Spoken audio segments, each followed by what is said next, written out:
So I have used anyone who's used Van to cut district maps for like a campaign, like to cut maps of voters. It works pretty similar to Dave's. So I mean, it's a pretty easy to get started on. There's a sign up page, but all they really want is an email and a password. I already have one, of course, so I will log in. And once you're in Dave's, it takes you to. I mean, you can go a lot of places, but it takes you to my maps by default. There's a lot of data, so sometimes it can take a little while to load.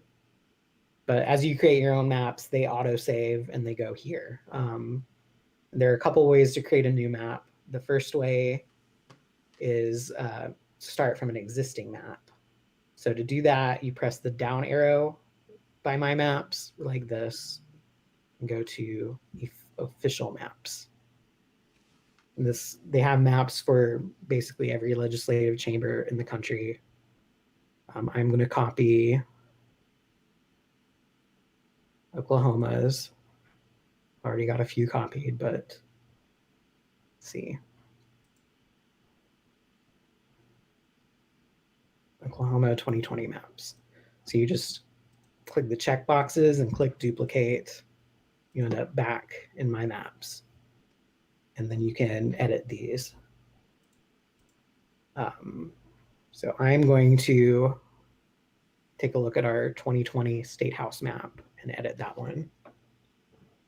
You can rename it here by clicking the name here at the top. Rename it new 2020 House District map.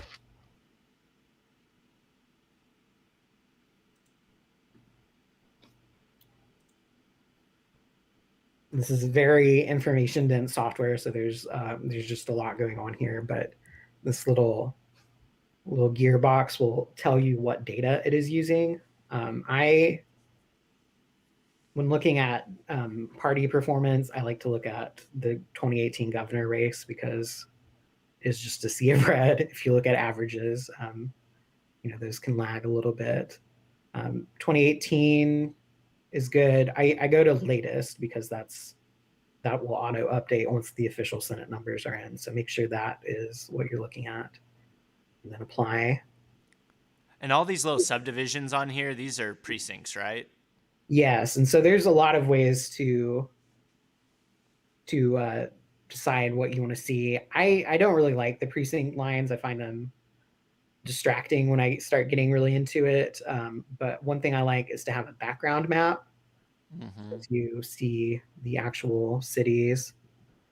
And this is the current map, or is this one you? This is the current current map, and so put on the partisan lean for unassigned stuff. County lines are good for me.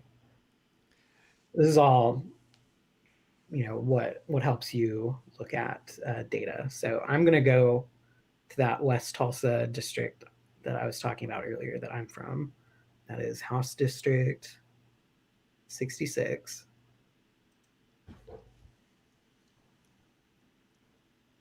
So you can have it so that only the current district is showing up, right? And so showing up in green, to zoom in here. One thing I've turned on is partisan performance. This is a precinct by precinct level. Okay, so you have your district pulled up. There's at the top of the screen, there's this hand, which means you're just moving the map around. You're not changing anything.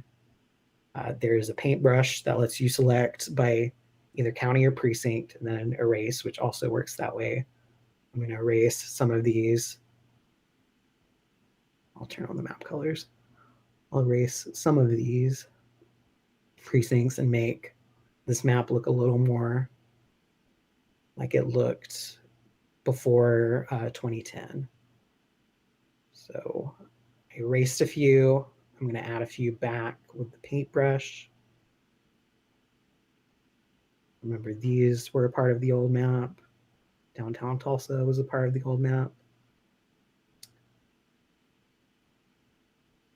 I'm gonna add that.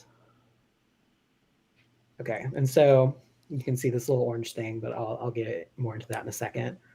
The other screen you can look at here, just to check what your district now looks like, is the stats screen. This is kind of a fast look.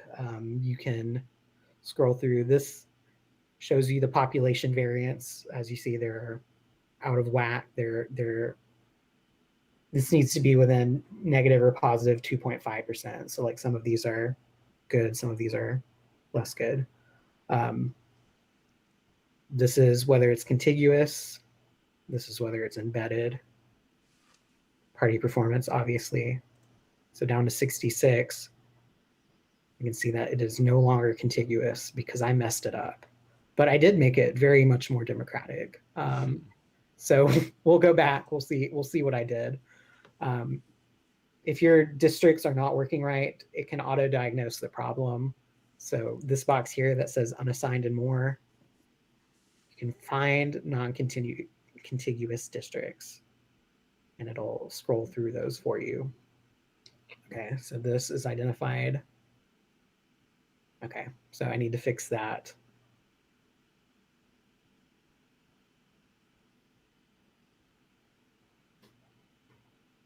So are they going to redraw the precinct boundaries at all?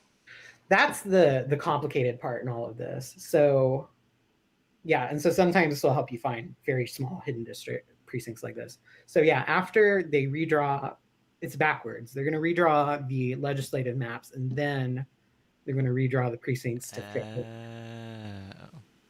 So they won't probably change precincts across legislative maps. They'll just change them within legislative maps. So like the legislature backwards. sets the maps, and then the county election boards, I think, control what the precincts are like after the fact. But the whole point is communities of interest, and precincts are supposed to be kind of that. Yeah, that part of the process confuses me quite a lot, honestly. But yeah, that goes to the county election boards.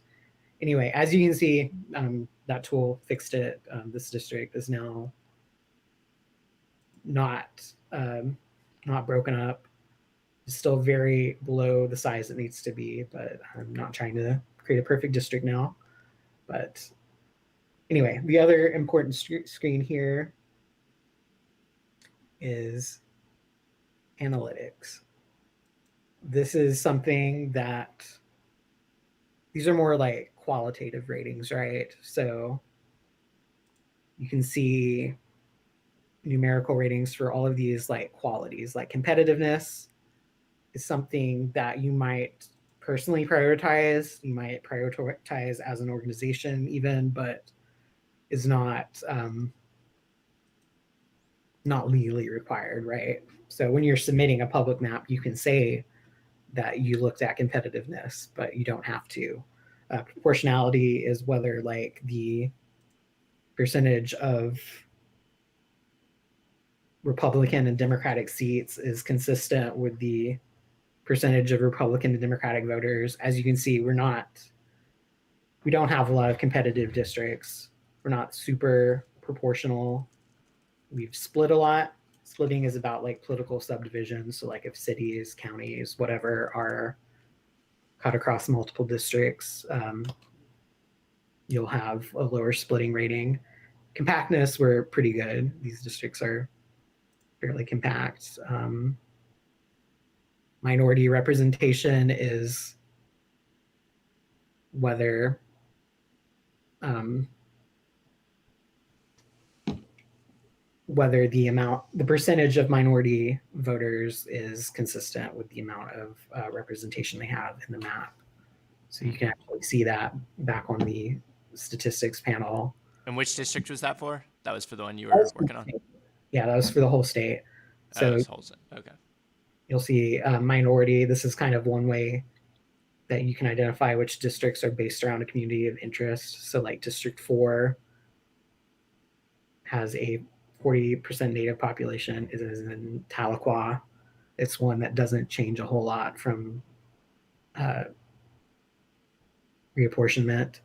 Um, you have District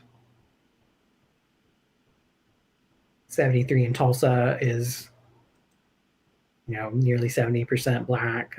It does not change a lot from redistricting to redistricting. So, I mean, you can kind of identify that here, what's going on. All right, and then so finally, I don't really use advanced analytics. Let's take a look here. Yeah, you don't really have to understand all of this.